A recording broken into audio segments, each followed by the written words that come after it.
and Jerry back again, and it's a long weekend, so there's going to be a lot of filming. October is Black Speculative Fiction Month, and I'm going to be reading, I'm going to try to read 2 more books. The first one that which is the book that I'm reading now, is Black, this is probably, I'm filming this on my phone, so it's going to be reversed. Yes, I can already see it. It's Black from the Future, a collection of Black speculative writing. And this is published by Stephanie, Andrea Allen, and Lauren Sherrill. This is published by Black Lesbian Feminist Press. And it was published in August of 2019. So that's when this came out. I received an ARC of this book, and I have read the first short story, which was written by Jewel Gomez. Jewel Gomez also wrote the Gilda stories, and this story it takes place in that world. So you can check out my interview with Jewel Gomez and my review of the Gilda stories, which is a lesbian vampire novel that spans, I believe, 200 years, I believe, time. And then I would also commend a number of other reviews of that book to you.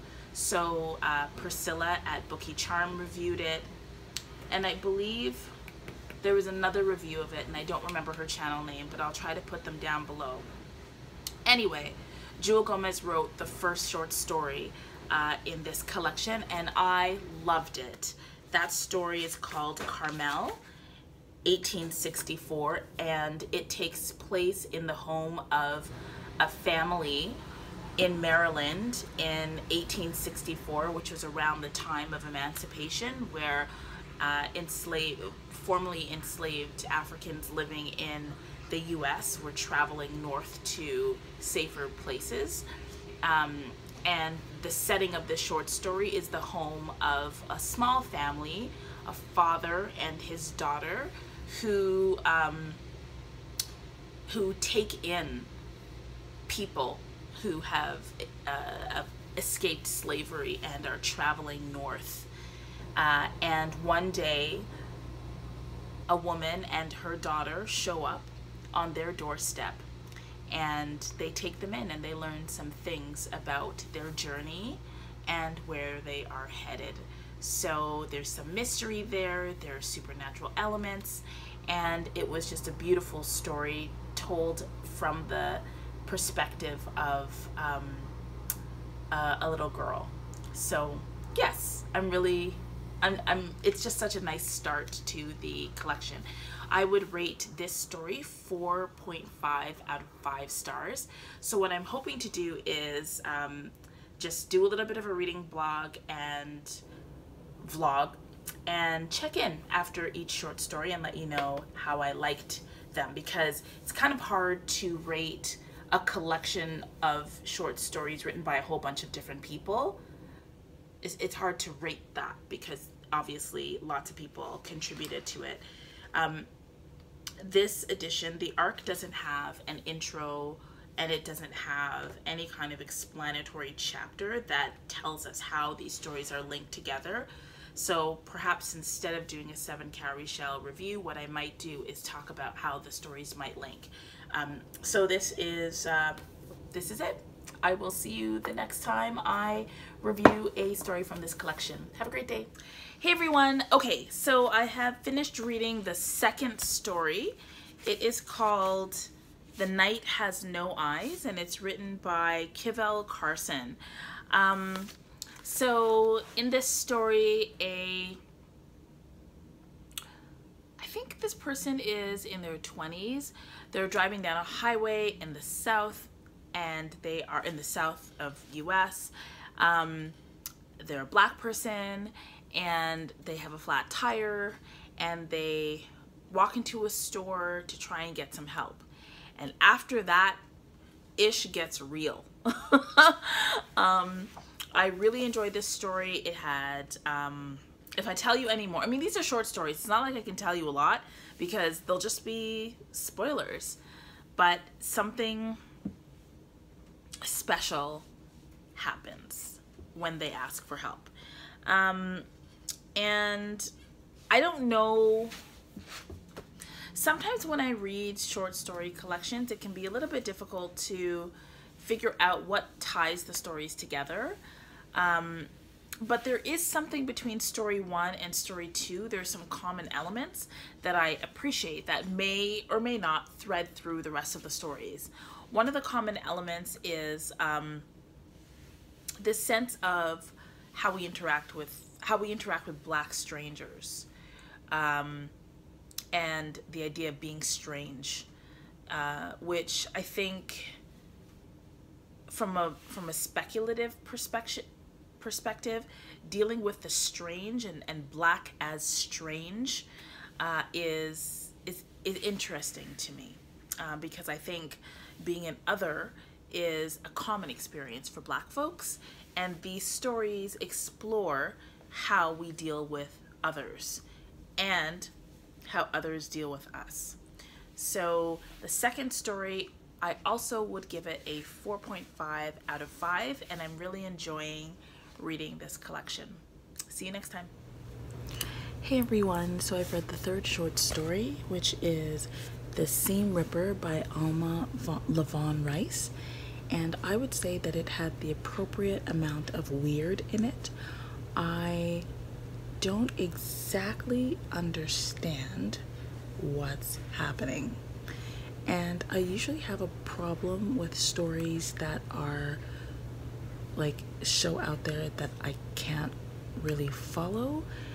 But if it's done well, like if the author answers just enough, then even though I feel unsettled, I still feel satisfied that I got the message, or I got a message. And that's how I feel about the Seam Ripper. You know what? It feels like a lot of the stories that I read in Two Moons by Crystal A. Smith were just like, what? How did that, what do you mean? People, what? So it was really cool. It involves time travel. It has a mother-child situation, and hummingbirds. So I would say a 4 out of 5, because of that unsettling feeling that I'm still having, but definitely enjoyable. Okay, I'm gonna keep reading. Hey, so I have read story number 4.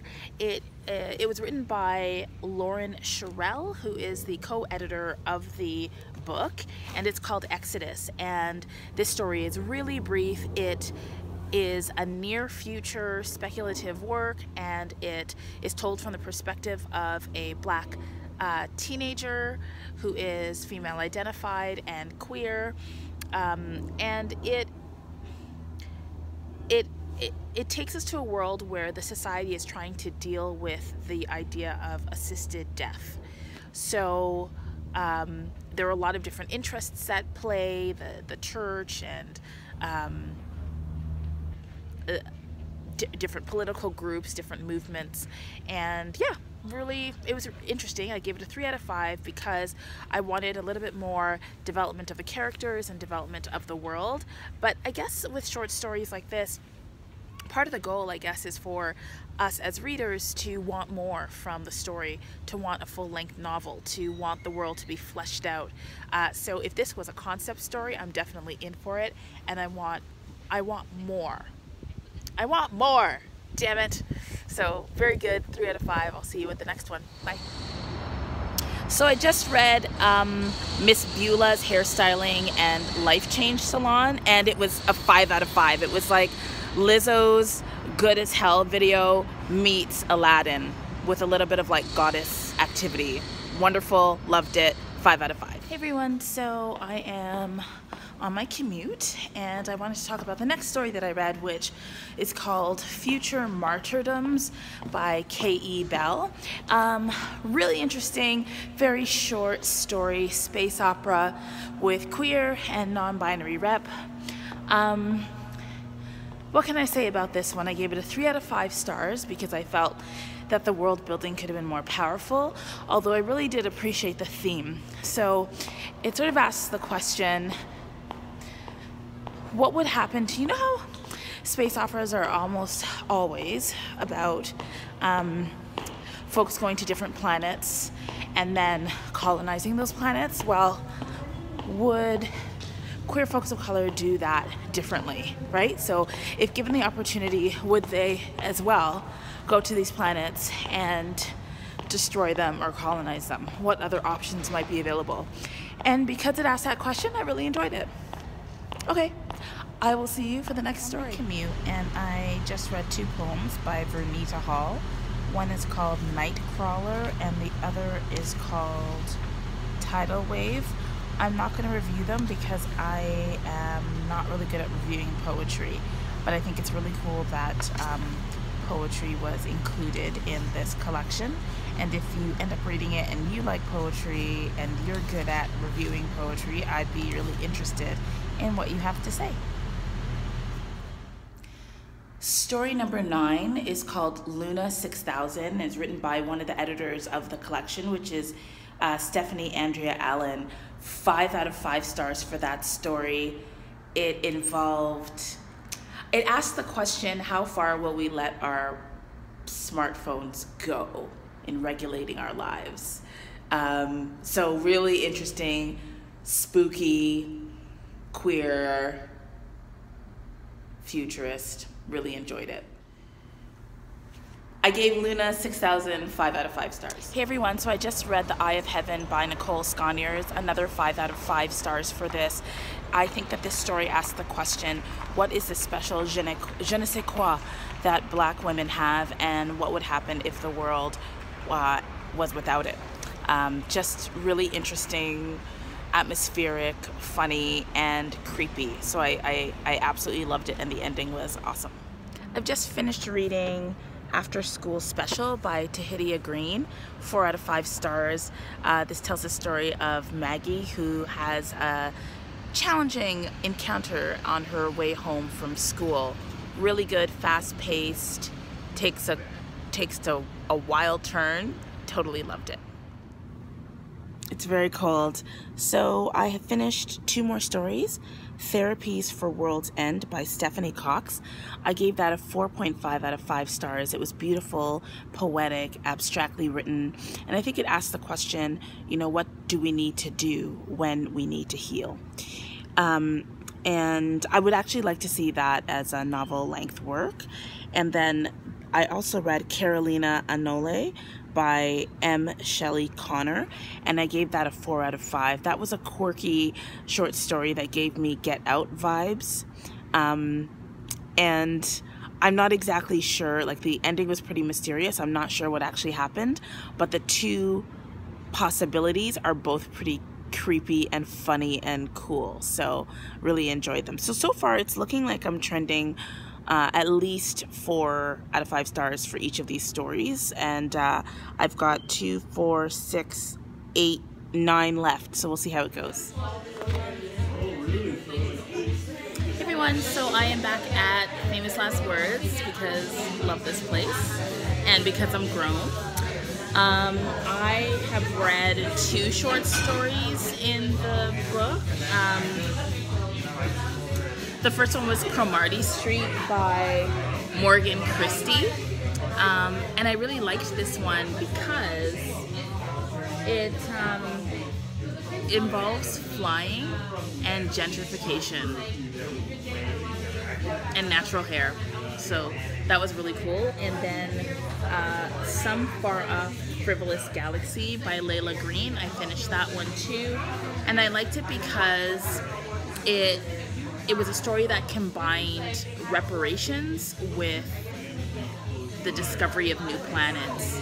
and mother-daughter relationships, which is becoming a theme in the short stories that I enjoy. So for Marty Street, I gave it a 5 out of 5 stars. And for Some Far Off Frivolous Galaxy, I gave it 4 out of 5 stars. So I've got 3 more stories and 3 more poems before I finish this book, and I'm really enjoying it. See you soon. So last night I read Duty and Desire by Latoya Hankins. 6 out of 5 stars. I think it might be my favorite story. It's sort of like Pride and Prejudice, although I haven't read it, so I don't know who I'm talking to, meets...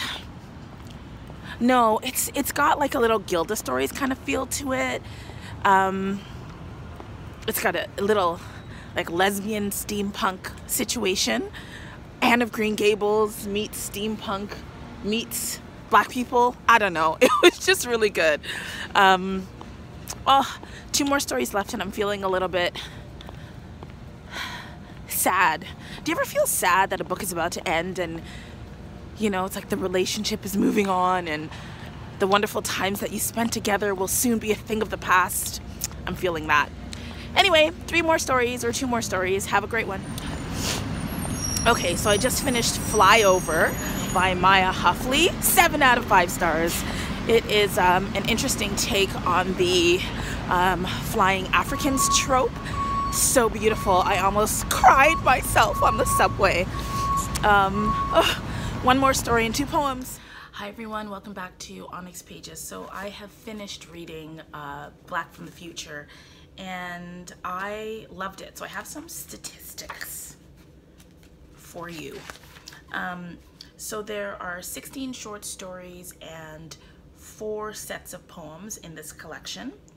And I rated, as you know, I rated each one out of 5, all the short stories. I didn't rate any of the poems. And so on average, the average score for the short stories is 4.5 out of 5. So that should tell you that I absolutely loved these stories as a whole. Of course, you've seen my individual responses to each of the stories. Oh, I should say that I rated the last story, Yellow Smoke, Nicole Givens-Kurtz, 3 out of 5. It's an interesting story about curing diseases and what it takes to do so in the future, what it will take to do so in the future. So the lowest score that I gave a story was 3 out of 5, and the highest score was 7 out of 5, and 7 out of 5 was Flyover by Maya Huffley. The poetry was really interesting. There's a set of poems, or 1 poem about sirens, which I love mermaid lore and siren lore as it relates to African women. So BLF Press, BLF is not an acronym, so thank you very much. I was lovingly schooled by Dr. Stephanie Andrea Allen, who is the principal, the head of BLF Press. She's like, on Instagram, she's like, girl, BLF is not an acronym. It's just BLF Press. So I've been wrong, and now I will cleanse my ways. So BLF Press, everything that I've read coming out of BLF Press has been amazing. It's a small independent press and I am loving what they're doing. I will read anything within my genre that comes out of BLF, I will read. So I think you should support them, and I think you should buy this book. And I think you should buy Black from the Future from BLF, their shop on their website. I think that is the best way to support independent publishers. And yes, this was an ARC. I received this for free, but frankly, I would have bought this, and I still might for some friends. So what can I say in closing? I'm not going to be doing a 7 calorie shell review because this is a collection of short stories, and that I don't really know how my rating system would work for something like this. But as a whole, you know why I read. I read books because I am interested in books that help me understand the present that we're dealing with, and that help me think about what my role is in shaping the future, and not just the future, but a future that is more equitable, that's more fair, that's more beautiful and innovative and different from the oppressive present that we're in. So any story that centers Black folks, that imagines a future that me and my wife and my mom and my dad and maybe one day kids, but our chosen family as well, queer folks, non-binary folks, trans folks, people with disabilities, people who are non-monogamous, people who practice all sorts of like witchcraft and magic. Like if those individuals, people without homes, like if those individuals can be safe and well in the world that's created, then I'm good. So I want stories that help me think about how are we gonna get to that place. And the stories in Black from the Future that deal with politics, economics, healthcare, that deal with like the dead, that deal with species that are going extinct, like, you know, just stories that get me to think about that pose different possibilities, that show us the way that's right and show us a way that might lead us to destruction. I love stories like that. And there are stories in this book that say that, you know, that are written in a context like after a great war, for example. So in 2019, maybe some of us can imagine that there might be another world war. Maybe some of us might not, but some of these books take for granted that at some point there's going to be a large-scale war. Okay, so if that's the case, who will be safe, who will be not? Who will not be? What will happen after that? What will it be like to live, you know, in the context of like economic collapse, right? Like what happened if the internet went down? What happened if the internet went down? What would happen to BookTube? What would happen to us if there was no more internet, like tomorrow? How would we communicate? How would we build community? How would we talk about books? Would we care about books? So those questions, that's what speculative fiction is about. It's about asking, what if? And maybe, what if, then what? You know? So for those of you who have been reading in October Black speculative fiction work, I would love to hear what you're reading and what you like. And my next book is, hold on. My next book is New Suns, which I'm going to start today. It's original speculative fiction by people of color, edited by the amazing Nisi Shawl. So that is my next collection. Not all of the authors are Black. It is a diverse group of writers, and it's all original work and it's all speculative fiction, but there are a number of Black writers in here. So I'm very much looking forward to reading this as I continue my reading for Black Speculative Fiction Month. I hope that you have enjoyed this series of short videos about my reading. If you've read Black from the Future, I'd love to hear what you think of it. I think this is an incredible work, and I would love to see how this work develops, right? So in another 5 years or 10 years, I'd love to see another collection and get a sense of whether it answers the questions or asks new ones, right? I guess we never stop asking questions. All right, I gotta go. So thank you for supporting the channel. I'd love to chat with you in the comment area below, and have a wonderful day. Bye.